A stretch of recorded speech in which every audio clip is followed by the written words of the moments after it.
Assalamualaikum warahmatullahi wabarakatuh. Salam sejahtera bagi kita semua. Selamat siang kepada Ibu Cucu Sunaisi SPD MPD dan teman-teman yang ada di sini. Puji syukur kita haturkan kepada Allah Subhanahu wa Ta'ala.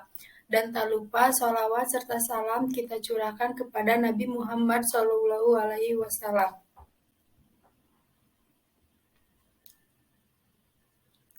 Kami dari kelompok 3 yang terdiri dari saya, Loro Lestari dengan NIM 2205446 sebagai moderator, serta rekan saya, Arcelia Fernanda dengan NIM 2201481, dan Firda Nurfadila dengan NIM 2205627. Pada hari ini, kami akan mempresentasikan PowerPoint kami tentang pengertian pendidikan berdasarkan pendekatan fenomenologis landasan pedagogik. Untuk penjelasan lebih lanjut akan dibacakan oleh rekan saya. Pendidikan menurut Ki Hajar Dewantara ialah tuntunan tumbuh dan berkembangnya anak. Artinya, pendidikan merupakan upaya untuk menuntun kekuatan kodrat pada diri setiap anak agar mereka mampu tumbuh dan berkembang sebagai manusia maupun sebagai anggota masyarakat yang bisa mencapai keselamatan dan kebahagiaan dalam hidup mereka. Fenomenologi. Menurut Kamus Besar Bahasa Indonesia, arti kata fenomenologi adalah ilmu tentang perkembangan kesadaran dan pengenalan diri manusia sebagai ilmu yang mendahului ilmu filsafat atau bagian dari filsafat. Fenomenologi singkatnya adalah studi mengenai pengalaman dan bagaimana pengalaman tersebut terbentuk. Pedagogik merupakan suatu ilmu yang menjadikan guru dalam melakukan tugasnya sebagai pendidik, yang melakukan tugas mengajar agar pembelajaran terlaksana sesuai dengan yang direncanakan. Menurut Kamus Besar Bahasa Indonesia, arti kata pedagogis adalah bersifat pedagogik. Arti lainnya dari pedagogik adalah bersifat mendidik. Pedagogik adalah ilmu atau seni dalam menjadi seorang guru. Istilah ini merujuk pada strategi pembelajaran atau gaya pembelajaran. Pedagogi juga kadang-kadang merujuk pada penggunaan yang tepat dari strategi mengajar. Berdasarkan sudut pandang pedagogik, sebagaimana dikemukakan oleh M.J. Lansfeld 1980, dapat disimpulkan bahwa pendidikan atau mendidik adalah suatu upaya orang dewasa yang dilakukan secara sengaja untuk membantu anak atau orang yang belum dewasa agar mencapai kedewasaannya.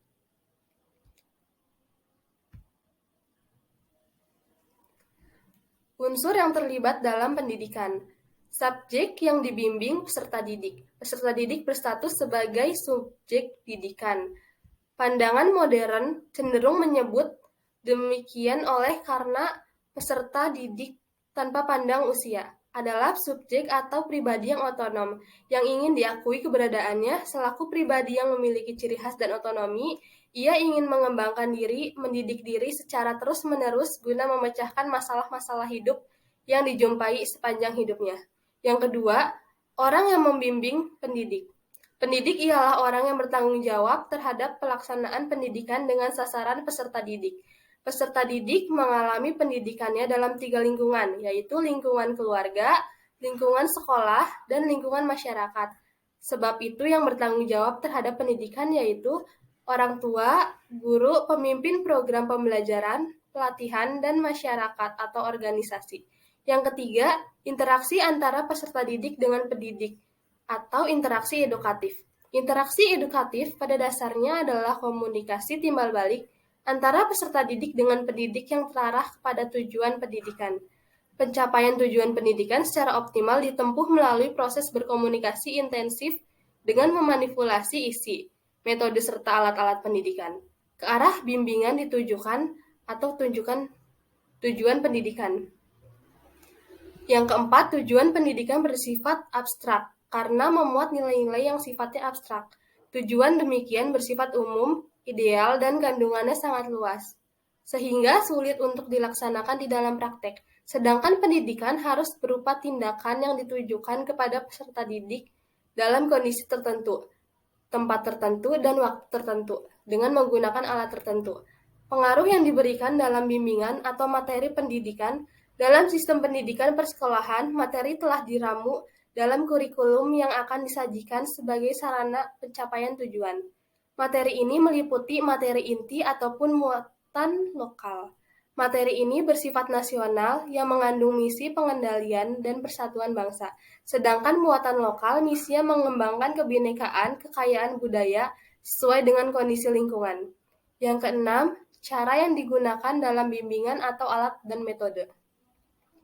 Alat dan metode pendidikan merupakan dua sisi dari suatu mata uang.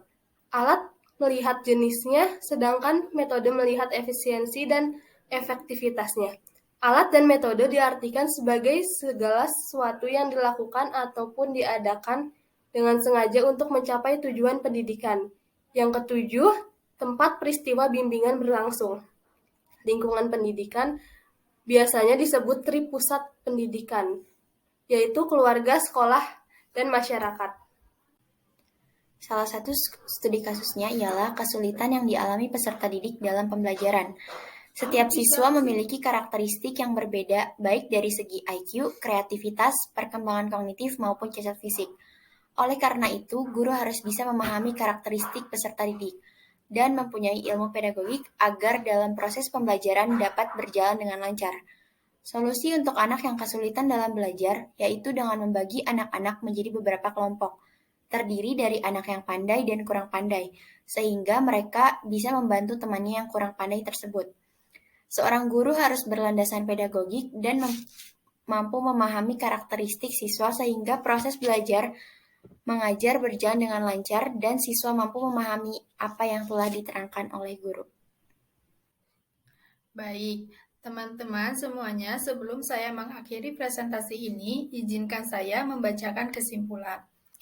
Kesimpulannya, pendidikan merupakan upaya untuk menuntun kekuatan kodrat pada diri setiap anak agar mereka mampu tumbuh berkembang. Fenomenologi singkatnya adalah studi mengenai pengalaman dan bagaimana pengalaman tersebut terbentuk pedagogik. Adalah ilmu atau seni dalam menjadi seorang guru. Kompetensi pedagogik sangat penting dan bermanfaat bagi guru. Ibarat seorang petani yang mengetahui cara bertani. Apabila petani tersebut menanam padi dan mengetahui cara menanam padi yang baik, maka akan menghasilkan panen yang banyak. Begitu juga dengan seorang guru. Apabila dia memiliki kompetensi pedagogik, yaitu mengetahui cara pengelola pembelajaran, maka akan menghasilkan peserta didik yang berkualitas. Itulah kesimpulan yang dapat saya sampaikan. Mohon maaf apabila ada kesalahan kata atau perbuatan. Akhirun kalam. Wassalamualaikum warahmatullahi wabarakatuh.